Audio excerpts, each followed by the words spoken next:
مولانا ظفر احمد عثمانی صاحب ہندوستان سے اس دور میں حج بیت اللہ کے لیے تشریف لے گئے جس دور میں لوگ بحری جہازوں کے ذریعے سفر کیا کرتے تھے۔ آپ نے واپسی پر اپنی زندگی کا ایک ایسا واقعہ قلم بند کیا جس نے آپ کی زندگی کو صحیحاً بدل کر رکھ دیا۔ آپ فرماتے ہیں کہ مجھے کسی بھی محفل نے کبھی لاجواب نہیں کیا سوائے ایک موقع پر جب میں حج بیت اللہ کے لیے گیا، اور جب طیبہ شریف میں آ کر لوگوں نے خیمے لگائے تو میں بھی وہاں خیمہ نشین ہو گیا۔ گرمی کی شدت بہت زیادہ تھی۔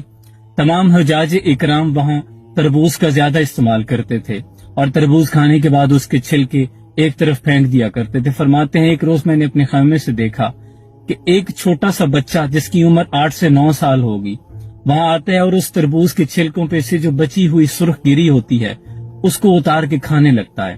آپ فرماتے ہیں کہ مجھے بڑا ترس آیا۔ کچھ دن تو میں نے اسے دیکھا اور ایک روز میں نے جا کر اس بچے سے ہمت کر کے پوچھ لیا کہ بیٹا تم ایسا کیوں کرتے ہو؟ تو اس بچے کی آنکھیں بھیگ گئی اور کہنے لگا کہ میں ایک یتیم بچہ ہوں، میری ماں نے عقد ثانی یعنی دوسرا نکاح کر لیا ہے اور میں یوں ہی غربت اور مفلسی کی زندگی گزار رہا ہوں، لیکن چونکہ میں مدینے کا بچہ ہوں اس لیے میں میزبان ہوں اور مہمانوں سے مانگتے ہوئے مجھے شرم آتی ہے۔ آپ فرماتے ہیں آنکھوں سے آنسو جاری ہو گئے اور میری حالت غیر ہو گئی، رقت طاری ہو گئی کہ ایک چھوٹا سا بچہ ہے اور اس کی فہم و فراست کی انتہا دیکھیے کہ وہ فرما رہا ہے کہ میں میزبان ہوں اس لیے مجھے مانگتے ہوئے شرم آتی ہے۔ فرماتے ہیں میں نے بڑا اصرار کیا، بڑی شفقت سے کہا کہ بیٹا تم ایسا کرو کہ جتنے دن میں یہاں ہوں ہمارے ساتھ کھانا کھا لیا کرو۔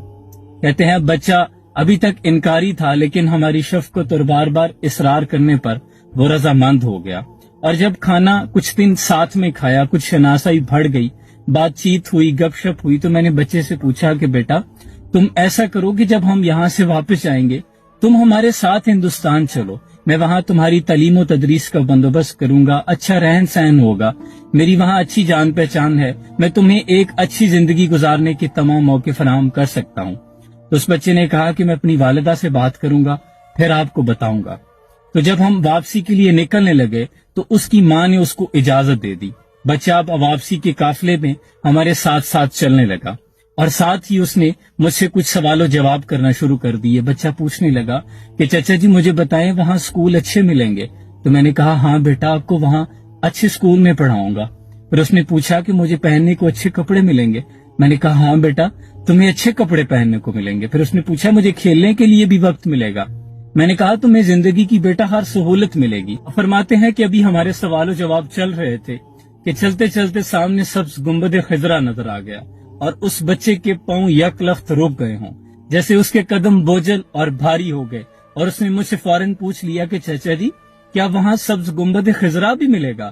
تو آپ فرماتے ہیں کہ میرے پیروں کے نیچے سے جیسے کسی نے زمین کھینچ لی ہو۔ میرے پاس اسے کہنے کو کوئی جواب نہیں تھا۔ میں نے کہا بیٹا اگر وہاں گنبد خضرا ہوتا تو میں وہاں سے چل کر سفر کر کے یہاں کیوں آتا؟ آپ فرماتے ہیں یہ سننا تھا کہ اس بچے کی آنکھوں سے آنسو جاری ہوئے، اس نے اپنا ہاتھ میرے ہاتھ سے برق رفتاری سے چھڑایا اور کہنے لگا کہ چچا جی مجھے مفلسی اور غربت کی زندگی قبول ہے لیکن میں سرکار مدینہ کو چھوڑ کر یہاں سے نہیں جاؤں گا، میں مدینے کے بغیر نہیں رہ سکتا۔ اب فرماتے اس بچے کی حالت مجھ سے دیکھی نہ گئی، اس بچے نے مجھ سے ہاتھ چھڑایا اور یوں برق رفتاری کے ساتھ بھاگتا ہوا میری نظر سے اوجھل ہو گیا۔ آپ فرماتے ہیں کہ میں وہاں ایک زندہ لاش بن کے کھڑا تھا۔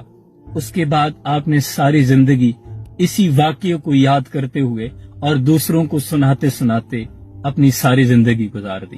آپ فرماتے ہیں کہ یہ زندگی کا وہ واقعہ تھا جس نے میری زندگی کو بدل کے رکھ دیا۔ فریاد امتی جو کرے حالت زار میں، ممکن نہیں خیر البشر کو خبر نہ ہو۔ اے ذوف در احمد پہ گرا دے، دربان کہیں اٹھ میں کہوں اٹھا نہیں جاتا۔